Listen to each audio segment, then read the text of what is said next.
नमस्कार दोस्तों, आप सभी का स्वागत है short hand house YouTube channel पर। दोस्तों, हिंदी शॉर्ट हैंड से संबंधित डिक्टेशन प्राप्त करने के लिए आप हमारे चैनल को सब्सक्राइब करें तथा हमारे वीडियोज को लाइक एवं शेयर करें। यह डिक्टेशन जीडी बिष्ट सर की उच्च गति लेखन पुस्तिका से उन्हीं की वॉइस में रहेगी, जिनका आप बार बार अभ्यास कीजिए तथा उसे ट्रांसक्राइब जरूर कीजिए। चलिए, ज़्यादा समय न लेते हुए हम डिक्टेशन स्टार्ट करेंगे। अभ्यास 9 और 10। उपसभापति जी, मुझे इस बात की खुशी है कि जिन लोगों ने हमारे देश के स्वतंत्रता संग्राम में अपना जीवन अर्पित कर दिया, उनको उचित सम्मान इस अवसर पर दिया जा रहा है।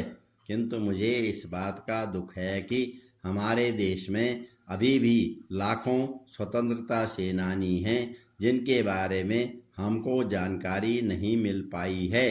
मुझे इस बात का अफसोस है कि उन अमर सेनानियों के बारे में सरकार को पता नहीं है जिनके परिणाम स्वरूप हमको स्वतंत्रता मिली है। मुझे इस बात का ज्ञान है और मुझे इस बात का एहसास भी है कि स्वाधीन भारत में अनेक स्वाधीनता सेनानी होंगे जिन्होंने इस देश की सेवा की है।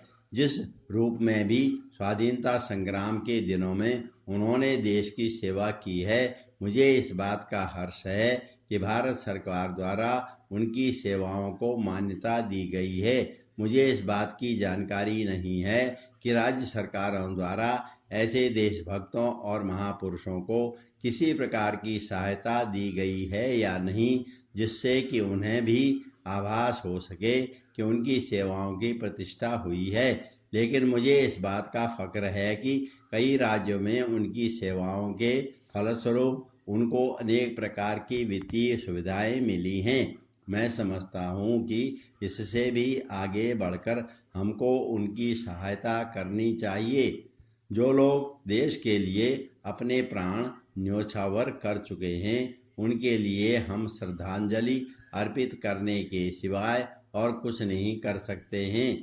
किंतु उनके आश्रितों को तो आर्थिक सहायता दी जानी चाहिए।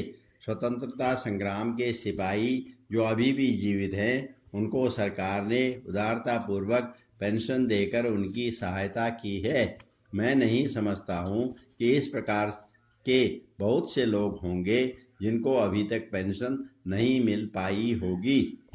मुझे इस बात की बड़ी खुशी है कि सरकार ने इस दिशा में पहल करके पेंशन योजना को उदार बना दिया है, ताकि पर्याप्त सबूत के अभाव में कोई स्वतंत्रता सेनानी पेंशन लेने से वंचित न रह जाए। ऐसे व्यक्तियों के लिए सरकार ने यह प्रबंध किया है कि यदि कोई भी स्वाधीनता सेनानी जो उसके साथ जेल में रहा हो इस बात को प्रमाणित कर दे तो उसे पेंशन दे दी जाएगी।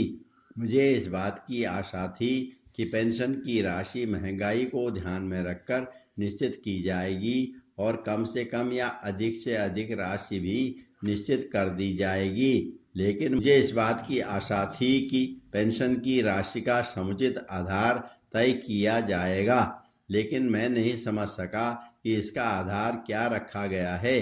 मुझे इस बात की आशा नहीं है कि अभी इसको बढ़ा दिया जाएगा, लेकिन मुझे इस बात की आशा जरूर है कि भविष्य में सरकार इस बात पर विचार करेगी और इस योजना के फलस्वरूप बहुत से लोग पेंशन पाएंगे।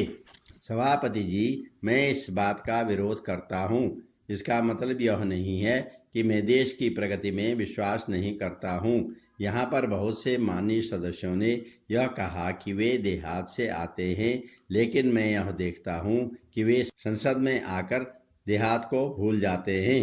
सवाल यह है कि जब कभी हम देहात की बात करते हैं तो कहते हैं कि महाराजाओं को हटा दो, जमींदारों को हटा दो, लेकिन इस प्रकार की बातों पर जोर देते रहते हैं कि संसद सदस्यों के लिए हर किस्म की सुविधाएं होनी चाहिए। अध्यक्ष जी, कल आपके सामने यह भी सवाल उठाया गया था कि हमारे देश में अनाज की कमी है, इसलिए दूसरे मुल्कों से अनाज मंगाया जाना चाहिए। यह बड़े खेद की बात है कि कृषि प्रधान देश होते हुए भी हमें दूसरे देशों से अनाज मंगाना पड़े।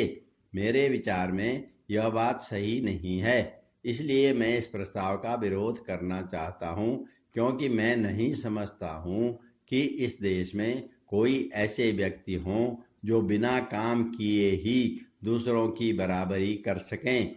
यह ठीक है कि हमें कमजोर लोगों को प्रोत्साहन देना चाहिए, लेकिन प्रोत्साहन देने का मतलब यह नहीं है कि चतुर लोग गरीबों को दबा कर रखें। हमने संविधान में यह कहा है कि हर एक व्यक्ति को बराबरी का मौका दिया जाएगा।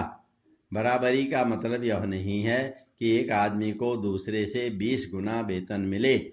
बहुत से माननीय सदस्यों ने कहा कि विदेशों के लोग देश को आगे बढ़ाने के लिए बहुत प्रयत्न करते हैं, इसलिए हमको भी यह सोचना चाहिए कि हम देश को आगे बढ़ाने का प्रयत्न करें। कानून पास कर देने से कुछ होने वाला नहीं है। इससे आप इंसान को ईमानदार नहीं बना सकते हैं। मैं चाहता हूं कि सोशल जस्टिस हो, तभी देश तरक्की कर सकेगा। देश को सफल बनाने के लिए पंचवर्षीय योजनाओं की आवश्यकता है और उनको सफल बनाने के लिए यह जरूरी है कि हमारी योजनाओं में मालिक मजदूर दोनों का सहयोग हो। मेरा निवेदन यह है कि हमारे मुल्क की जो व्यवस्था है उसमें आज उसको यह प्रोत्साहन नहीं मिलता है। इसलिए देश का हित इसी में है कि हम आमदनी को बांध दें।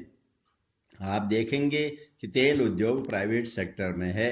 हम कहते हैं कि हमें प्राइवेट सेक्टर को भी उन्नत करना है, लेकिन उसका नतीजा क्या हो रहा है? हमारे देश के कारखाने विदेशों से आने वाले तेल को साफ करने के लिए भी तैयार नहीं होते। इस तरह से हमारी पंचवर्षीय योजनाओं को असफल बनाने की कोशिश प्राइवेट सेक्टर वाले करते हैं। जब तक आप निश्चित नीति नहीं बनाएंगे, तब तक देश की प्रगति संभव नहीं है। इसलिए आपको चाहिए कि प्राइवेट सेक्टर का राष्ट्रीयकरण करें। इससे बहुत बड़ी राशि देश के विकास के कार्यों पर लगाई जा सकती है और प्राइवेट सेक्टर की मुनाफाखोरी से पैदा होने वाला काला धन भी कम हो है।